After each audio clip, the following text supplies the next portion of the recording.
زي الدم في عروق البشر. الوطن زي الدم في عروق البشر، والوطن هو القمر والشمس والهواء والمطر. لو حد من دول غاب تبقى الحياة بتسد باب، ويعني معناه ابتدى وقت الحساب، ابتدى زمن العقاب. الوطن يا اخوانا مش كلمة بنكتبها بكراس او كتاب. الوطن ارض واساس، احساس وناس، وجوه بيملاها الحماس، وقدام بتزرع شايله فاس. الوطن هو الميلاد وهو الخلاص، وحب الوطن من حب الاله، بنعشقه وبنموت فداه، واخر الندى للجند دايما تنطقه بيكون نداء. ملحمة العبور وحياة جنودك يا بلادي لجعل تاريخك ملحمة.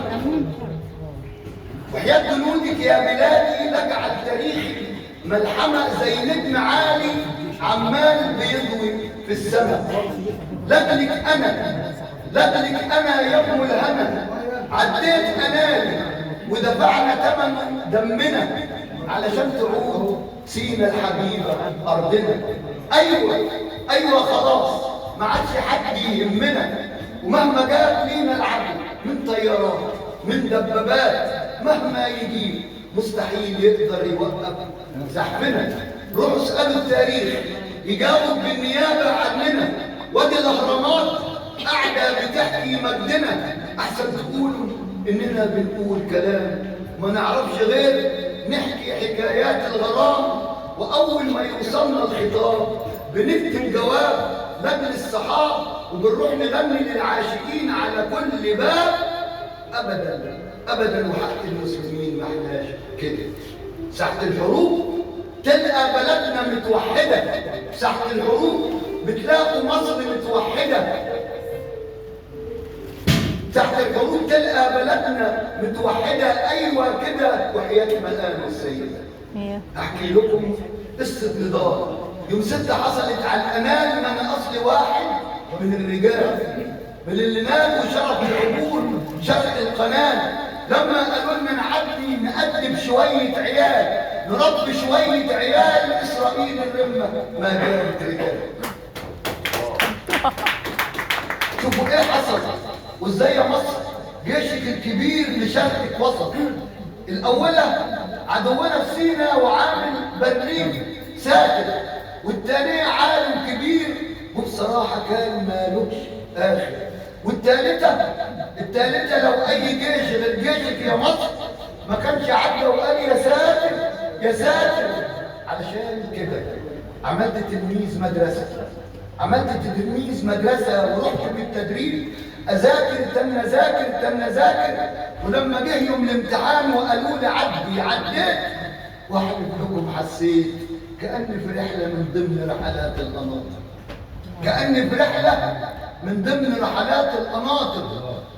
كلنا كنا في صيام أنا والله فاكر، واللي له ليلتين منام، وفوق كل ده ولا وحش باطل ولا جندي باطل. البطون قاعد قوي عملت كده زي اتوبيس زحمه قوي، والكمسان بيصرخ يقول يا ناس تذاكر.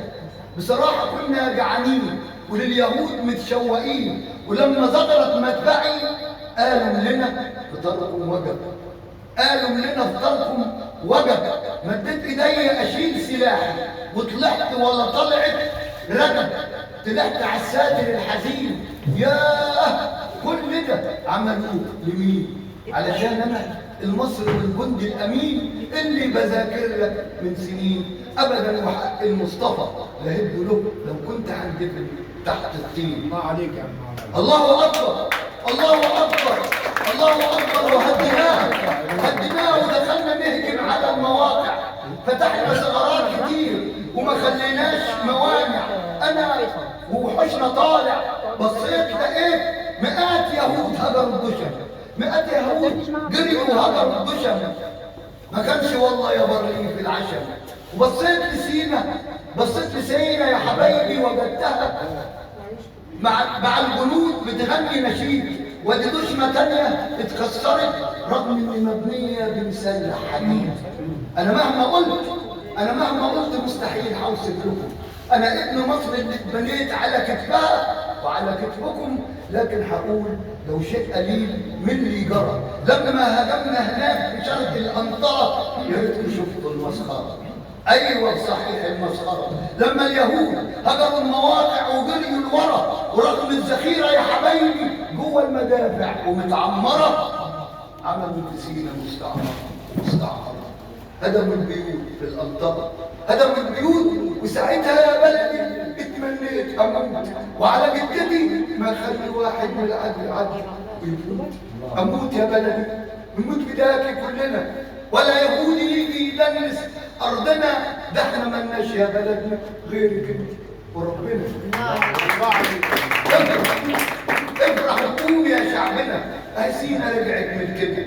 انا الجندي عبده اللي خطى للعلوم، ومعايا من شبان بلدنا ناس كتير، منهم خليل ومرعي والبطل عبد الصبور. احنا بايدينا فحتنا لليهود قبور. ده احنا النسور ونادر يا سينا لنزرعك كل وزهور، ونربي فيكي كل انواع الطيور، والزرع الاخضر نجمعه نعمله حنه وبخور، وجوه جبالك لنمدلك من السد نور. دي كلمه بسيطه كتبتها وقلتها، ما انا بطل من ضمن